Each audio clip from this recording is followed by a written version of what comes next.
Ibihe byiza kuri mwese mudukurikiye aho uri hose, aho uherereye, wowe udukunda udahwema kudushigikira, ndagusuhuje mu izina ry'umwami wacu Yesu Kristo.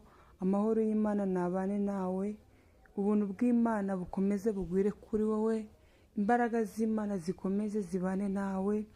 Igicaniro cy'Uwiteka ntikikazimuhari, ni ukuri kose ndabizi neza muradukunda, ariko Imana ijya ibahereza umugisha. Njyewe ntacyo nabona naguha, ariko Imana niyo yonyine ibizi iby'imitima yacu ishaka.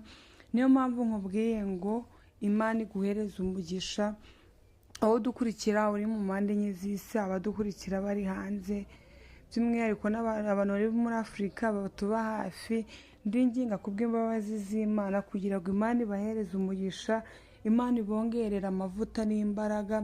Ni iby'agaciro gakomeye kuba umuntu yakugirira icyizere akagukurikira, nuko aba yabonye yuko mukwiye gusangira ijambo ry'Imana.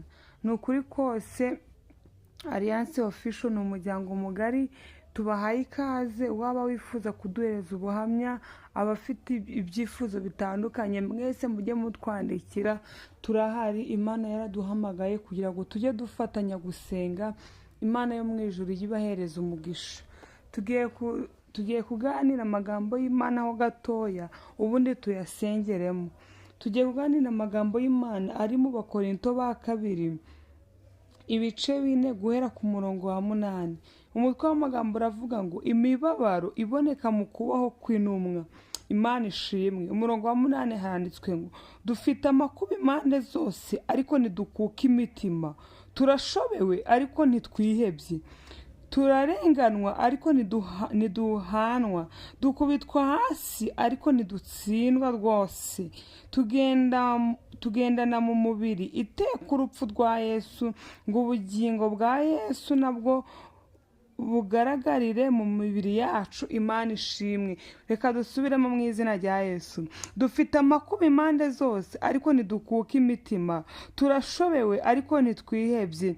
Turarenganwa ariko ntiduhanwa. Dukubitwa hasi ariko ntidutsindwa rwose. Tugendana mu mubiri iteka urupfu rwa Yesu, ngo ubugingo bwa Yesu nabwo bugaragarire mu mibiri yacu. Imana ishimwe. Aya ni amagambo y'Imana ari mu Bakorinto, muraza kuyasoma, ngo dufite amakuba impande zose, ngo ariko ngo ntidutsindwa. Imana ishimwe.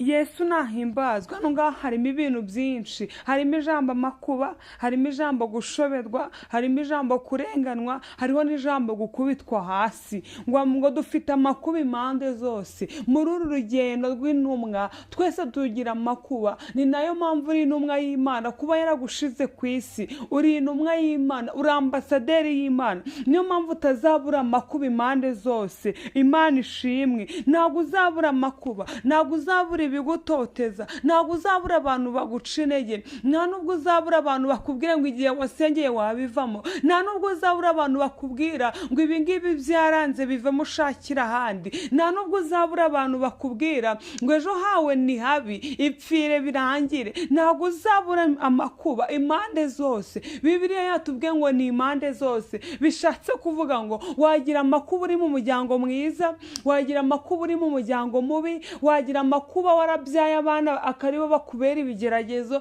Amakuba impande zose bivuze ngo impande zose uradwana, impande zose hari abakurwanya. Bisaba kugira ngo wowe wambare ubwiza bw'Imana, wambare gukomera, kuko uri intumwa. Kandi reka mbabwire, ijuru ntago tuzapfa kurigeramo, ahubwo riraharanirwa. Iri juru ntago ari igihogere, ntago ari inzira nyabagendwa, ni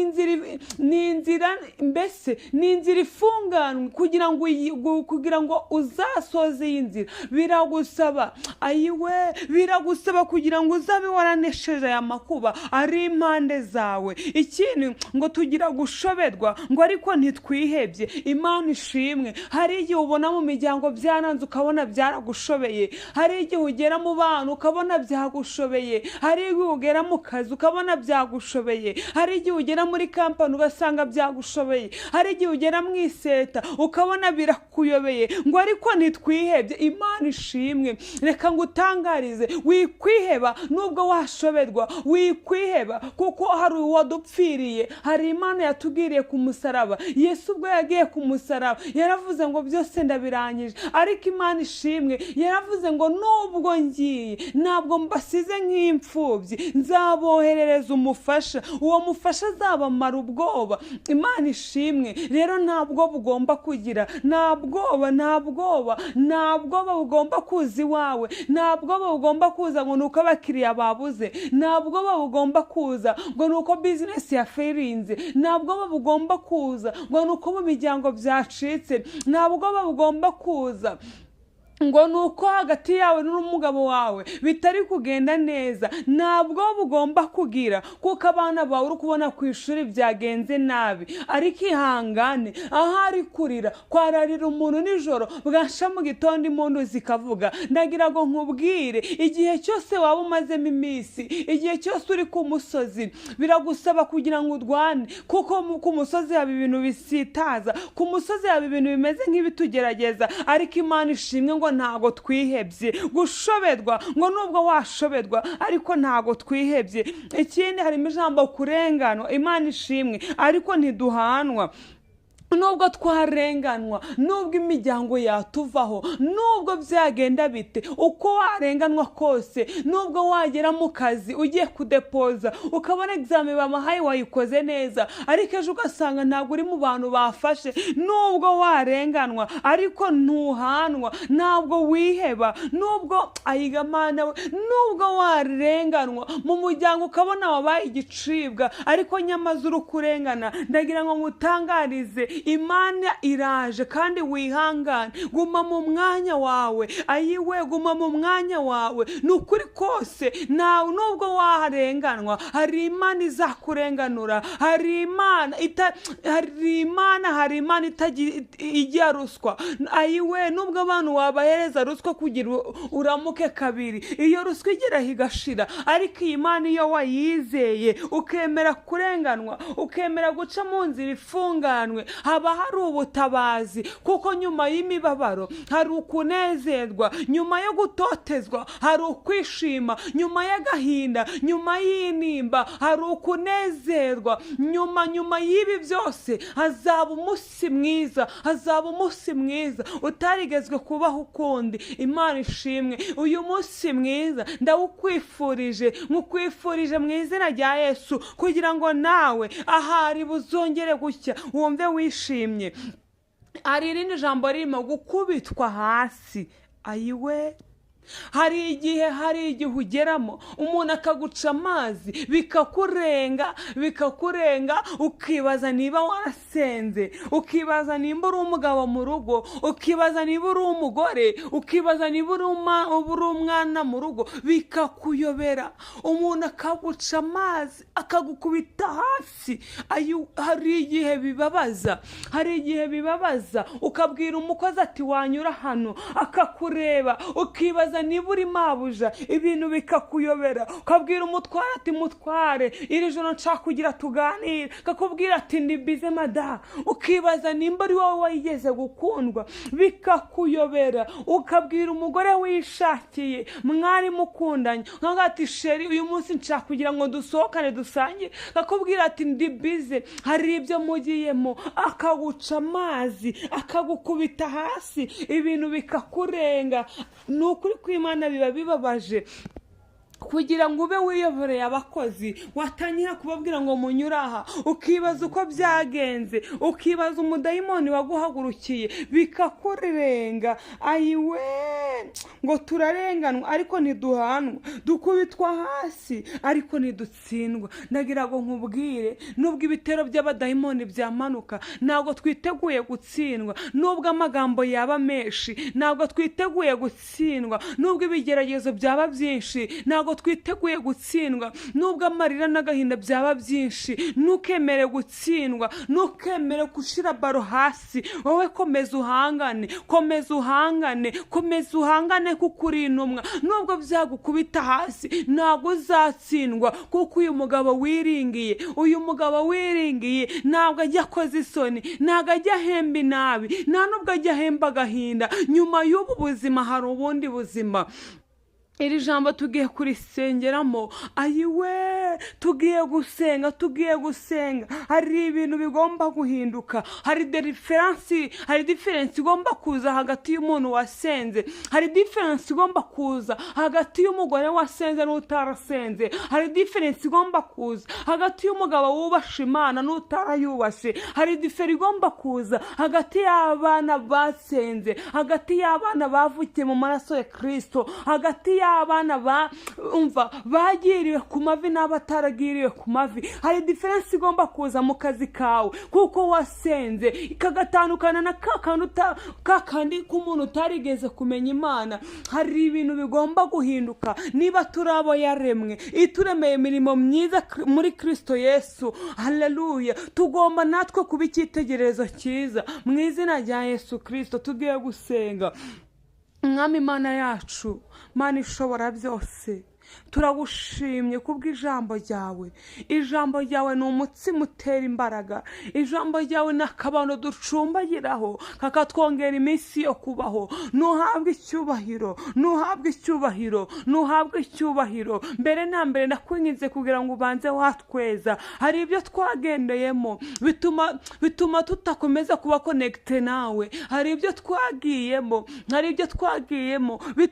bitubuza kongera kureba mu maso hawe. Twararebye turacumura, amakuba yaraje turanambuka, gushoba ibintu byaradushobeye, turangije twibaza nimba Imana ihari, bituma dusubira inyuma. Hari igihe twarenganwe, bituma Mwami Imana dusubira inyuma. Hari igihe ibintu byaje biduca amazi bidukubita hasi, twibaza niba twarasenze. Ibyo byose biradukamura, bituma twibaza byinshi, muri uru rugendo. Ariko ndakwinginze kugira ngo wongere utubabarire, ndakwinginze kuko ukicaye ku ntebe y'imbabazi, kugira ngo wongere utubabarire, wongere utweze, wongere utumare intimba, wongere utumare Mwami Imana umubabaro. Mwami Imana nyaguhora ku ngoma Imana, icyakunezezaga nuko Dawidi yarazi gusaba imbabazi agaca bugufi munsi y'ibirenge byawe. Natwe abana bawe wibyariye mu bise byawe, turongeye tumenye neza ko twicaye munsi y'ibirenge byawe. Niyo mpamvu tukwinginze kugira ngo utubabarire, ubabarira ababyeyi, ubabarira abapapa, ubabarira abamama, ubabarira urubyiruko, abana batoya ubabarire. Mwami Imana nyaguhora ku ngoma Imana, turinginga kubw'ijambo ryawe kugira ngo wongere tugarukeho bundi bushasha, wongere uhembure imitima yacu mu izina rya Yesu Kristo. Turasengera abarwayi, wongere ugere ku bisasiro witwa Imana, wongere ugere mu bitaro witwa Imana. Abadwariye mu rugo tubazamuye mu ngobyi y'amasengesho kugira ngo wongere ubagarukeho mu izina rya Yesu Kristo, mu izina rya Yesu Kristo. Wongere uturengere, utwambike imbaraga zawe, zongere zitugarukeho, igicaniro cyawe cyongere kitugarukeho, ubwiza bwawe bwongere butugarukeho mu izina rya Yesu Kristo. Wongere uduhereze agaciro, ibintu birimo agaciro bigira agaciro. Niyo mpamvu nsabiye agaciro ibizinesi zose dukora, abacuruza ku gataro tubasabiye Mwami Imana kugira ngo ubihereze agaciro. Abacuruza mu maduka reka wongere ubihereze agaciro mu izina rya Yesu Kristo. Wongere ugere mu rugo rwacu, wongere uhahereza agaciro, wongere ugere ku bana bacu bahereza agaciro. Bana bafite agaciro bagira igitinyiro. Ayiwe, urugo rufite agaciro ntabwo abadayimoni bapfa kuruvogera. Mu izina rya Yesu Kristo turahamagara imbaraga zawe, turahamagara gukomera kwawe. Niho ugira ikirema warangiza ukagikomeza. Wongere urema akazi k'umugisha. Ayiwe, ababitse diplome zataye agaciro agaciro, wongere uzigereho, uzihereza agaciro. Nuzihereza agaciro n'abantu bazabona ari iz'agaciro, badukoreshe mu izina rya Yesu Kristo. Abisiraheli ubwo bari muri Egiputa, Mwami Imana, bari babayeho nabi, ariko noneho bageze mu butayu nabwo bahura n'ibibazo birenze, ariko wabahaga manu. Natwe turagusaba manu muri uru rugendo, turagusaba manu, turagusaba inyorosharugendo, turagusaba inyorosharugendo, turagusaba inkoni muri uru rugendo kugira ngo tuyicumbagirireho mu izina rya Yesu Kristo. Turakwinginze wongere utugarukeho, wongere utugarukeho. Ibyacu byanyazwe, ibyacu byariwe n'inzigene z'akagungu, wongere ubigarure, bigarure Mana we, ongera ubigarure, ongera ubigarure, kuko igihe twazengurukiye umusozi Mwami Imana kirahagije. Nicyo ngo dusingire imigisha yacu mu izina rya Yesu Kristo. Abantu Mwami Imana baguye bakarambarara, turabinginga kubw'imbabazi z'Imana, wongere ubagarukeho, wongere ubagarukeho. Bashaka kwakira Yesu nk'umwami n'umukiza, reka ubahereze ibyo bacumbagiriraho muri uru rugendo, kuko inzira ibamo amahwa, ibamo ibihanda, ibamo ubunyerere. Bivuze ngo tudafite imbaraga zawe twagwa nk'abandi bose, ariko ndabingingira kubw'imbabazi z'Imana ubahereze inyorosharugendo, ubahereze aho bacumbagirira mu izina rya Yesu Kristo. Ayiwe Mwami Imana, turakwinginze kugira ngo uyu munsi wongere uzubane natwe, uyu munsi wongere duhereze gukomera kwawe mu izina rya Yesu. Turakwinginze wongere dukubitira abadayimoni b'uburyo bwose mu izina rya Yesu. Abadayimoni batuma ubukwe butagenda neza, abo turabanze. Abadayimoni bahagurutse bagatuma ubukwe bwacu bufeiringa, abo ndabanze mu izina rya Yesu. Abadayimoni bajya baduteza inyatsi, abo nabo ndabanze mu izina rya Yesu. Abadayimoni bahagurukiye ingo, abo ndabafatamira mu izina rya Yesu.